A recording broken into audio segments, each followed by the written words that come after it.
Emma, you are a child psychologist, so you have the scientific expertise. You are also a mum. Do you think this ban goes far enough?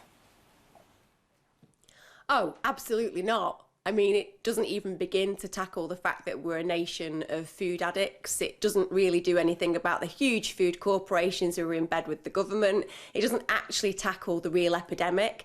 But it's one of those situations where obviously it's better than it was. But the idea that children aren't exposed to those kind of unregulated adverts, for example, at other times, doesn't make sense. I mean, children are always online at different times of the day. They don't just go to bed at 9 o'clock, whether we want them to or otherwise. And I think that really it's always the same. These kind of bans are approached, or these kind of modifications to situations are given, but it doesn't really do anything to change what we're facing, which is an absolute epidemic, a pandemic even, of, you know, wherever the Western world goes, we create obesity. Yeah. What we need to do is completely tackle the food giants and change the way that we the way that we deal with food per se. Emma, just talk me through, because lots of people have got in touch with us this morning talking about the fact that it's not down to the advertising. Parents just need to learn to say no to their children. 10-year-olds shouldn't be deciding whether they have their sweet treats or what they should be eating. Just talk us through from the psychologist's perspective, how influential this sort of advertising can actually be, and how difficult that is for the parents then to try and control their children's habits and choices.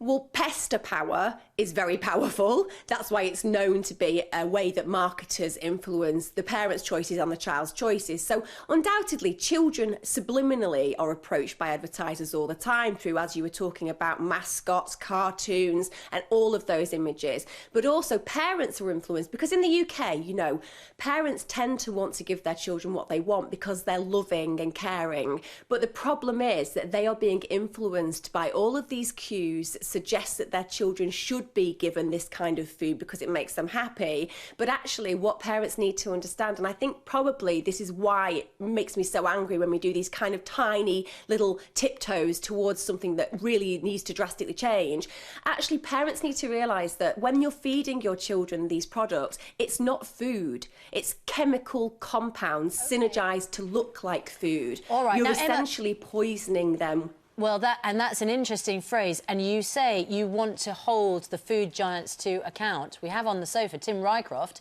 who is from the Food and Drink Federation, representative organisation for some of those food giants. So Emma and Tim, I mean, Tim, Emma's accusing your members of poisoning children with the amount of junk in food. I think that's extraordinarily extreme. And I think it's so unfair to describe today's announcement as tiptoes. It's a really significant step. We're extending the ban from television into online and social media. We know that children now spend more time looking at online screens than they do TV screens. So we're responding to changing habits to make sure that they are protected. It's a big step forward, industry-led. It's the right thing to do.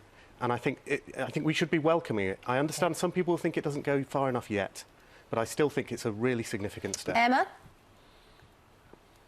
I think the idea that industry is involved in these kind of changes is really worrying. Actually, what you see in a lot of the nutritional organisations who claim to be caring about the food types that we feed children, you're actually supported by huge industry giants who make their profit from people indulging in food types and drink types that are really bad for us. And actually, let's start having genuine conversations. Actually, we are poisoning children, we are poisoning adults, and you know why? Because people throughout the UK and Western world are massively obese. That's not because they're lazy, it's not because they're greedy, it's because they're addicted.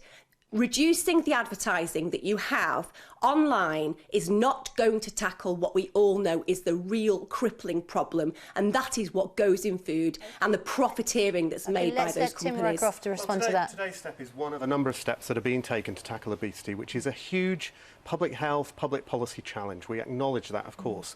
At the moment, we're in the middle of the sugars reduction programme with the government that was announced in their childhood obesity plan earlier this year. That's going to have a profound impact on reducing the amount of sugar and then calories in food as we go forward. So there's all sorts of action already being taken.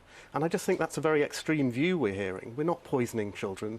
We've never had access to more nutritious, high-quality food at all price points in this country than we do Undoubtedly, today. a lot of your members, though, do create and make and sell the food that Emma's talking about, the food that tastes great and that kids absolutely love and that adults absolutely love, but isn't good for you. And that responsibility sits squarely on their shoulders to try and control that, to try and help parents and help children. We have an obesity epidemic. And that's why, Ben, it's different for adults. For adults, we have to take a measure of personal responsibility for our diet choices.